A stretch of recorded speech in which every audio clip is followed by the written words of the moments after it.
Hello peepees, welcome back to my channel. For those who missed my last video, peepee actually means plant peoples, so get your mind out of the gutter, okay? So today I'm going to show you how I made my leaf skeleton. It's to honor my very large philodendron gloriousum, which has now passed on to the afterlife due to root rot. It happened when I was transitioning it from soil to pond, and it was a very traumatic experience, okay? This was the last leaf that I had, but unfortunately I was fumbling around with it and I snapped the petiole. I cried.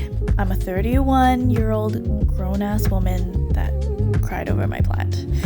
It was a little embarrassing, but it really meant a lot to me because this plant was one of the first exotic plants that I acquired during pandemic, and from there my plant collection grew.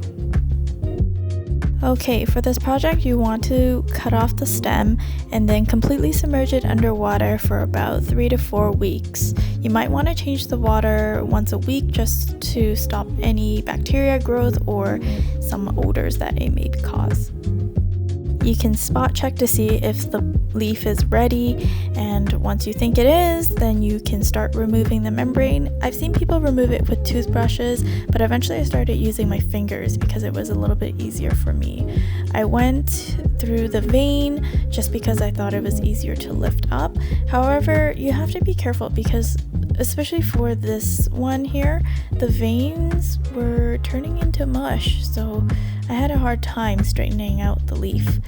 I'm not sure if it's all leaves, but this is what it was like for the gloriosum. Once you're done removing the membrane, I did try to dry the leaf out with a couple of paper towels. Be warned, you're going to be using a lot of paper towels for this.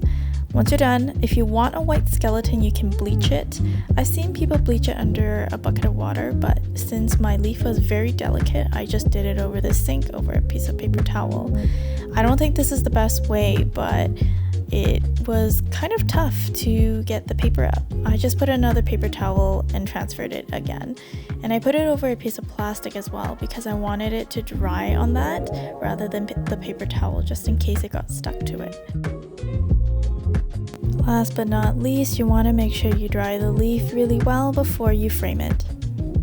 This isn't the most pristine looking leaf, but it was a cool project to do. As always, please like, comment, and subscribe if you'd like to see more videos. Thank you and chat soon.